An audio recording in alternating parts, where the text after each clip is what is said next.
Assalamualaikum warahmatullahi wabarakatuh. Kembali ke pembelajaran Pendidikan Agama Islam dan Budi Pekerti kelas 7, Al-Quran dan Sunnah sebagai pedoman hidup.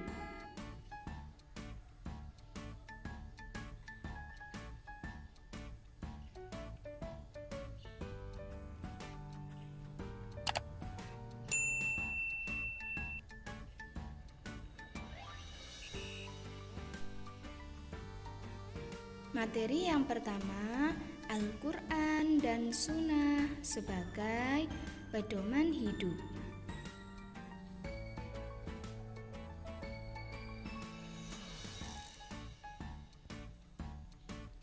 Al-Quran adalah wahyu Allah Subhanahu wa Ta'ala. Berbahasa Arab sebagai mukjizat, disampaikan secara mutawatir, tertulis dalam mushaf, dan membacanya adalah ibadah.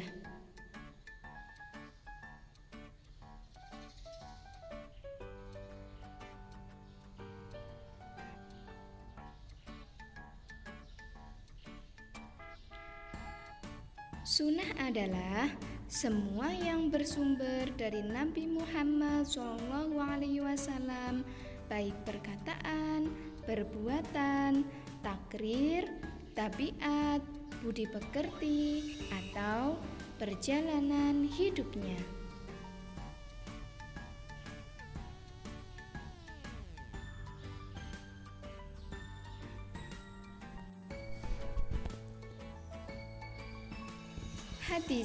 Hadis adalah perkataan, perbuatan, dan takrir yang bersumber Nabi Muhammad SAW. Ada pula ulama yang menyampaikan sunnah dengan hadis. Selanjutnya, khobar. Khabar adalah sesuatu yang berasal atau disandarkan kepada Nabi dan selain Nabi. Sedangkan asar adalah sesuatu yang disandarkan sahabat dan tabi'in.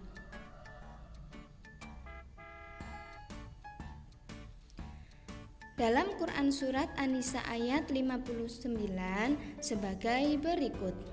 Memiliki arti, wahai orang-orang yang beriman, taatilah Allah dan taatilah Rasulullah dan ulil amri di antara kamu. Kemudian jika kamu berbeda pendapat tentang sesuatu, maka kembalilah kepada Allah dan Rasul-Nya. Jika kamu beriman kepada Allah dan hari kemudian, yang demikian itu lebih utama dan lebih baik akibatnya.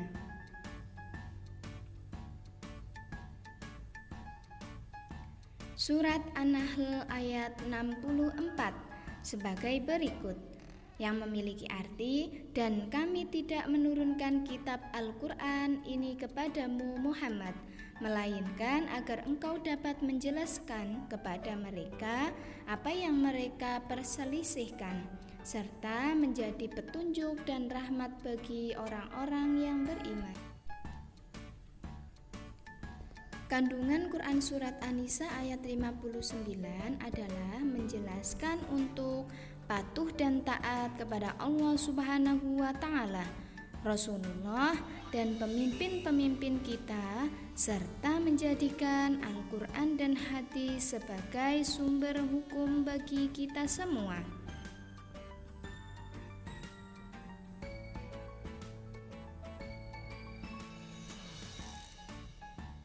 Kandungan Quran Surat An-Nahl ayat 64 menjelaskan kepada seluruh manusia apabila ada perdebatan dalam masalah agama seperti tauhid, takdir, dan hukum agar kembali kepada Al-Quran dan hadis.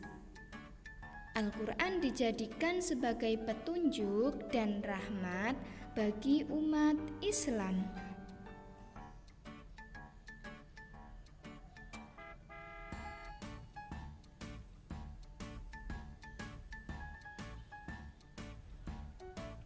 Semangat mendalami Al-Quran dan hadis. Yang pertama, semangat mendalami Al-Quran dapat dilakukan dengan membaca Al-Quran dengan baik, memahami terjemah, dan membaca buku tafsir.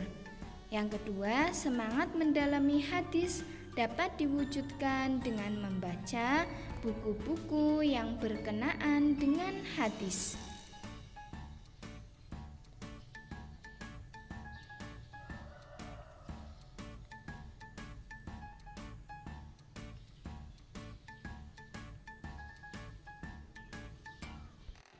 Selanjutnya ilmu tajwid.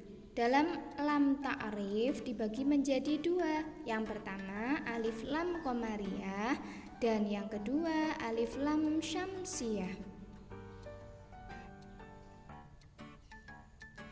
Alif lam qamariyah. Pengertian alif lam qamariyah adalah hukum bacaan apabila ada al-ma'rif atau lam ta'rif bertemu dengan salah satu huruf qamariyah.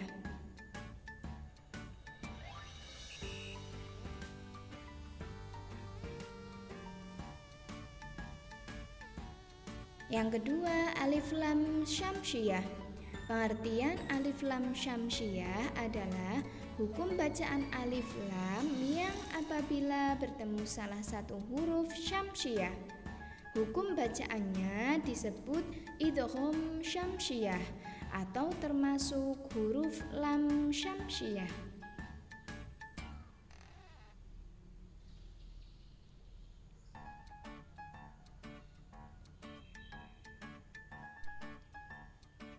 Huruf alif lam syamsiyah terdiri atas 14 huruf, yaitu ta, sa, da, dha, ro, za, sin, shin, so, dho, to, dho, la, nun.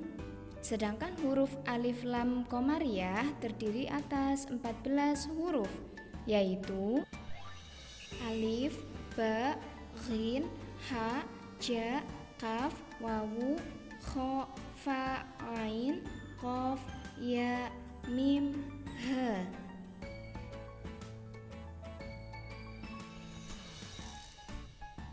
Contoh alif lam syamsiyah. Karena al tidak dibaca jelas, huruf al ta'rif harus dihilangkan dan langsung masuk menuju ke huruf setelahnya, yaitu ro. Contohnya ar-rasulah.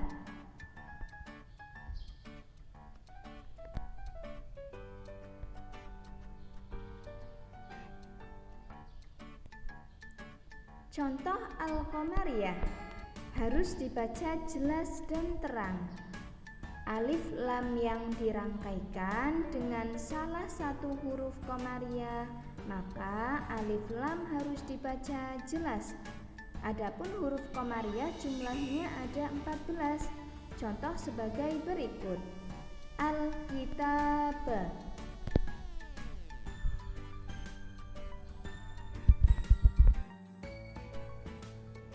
Sekian, terima kasih. Wassalamualaikum warahmatullahi wabarakatuh.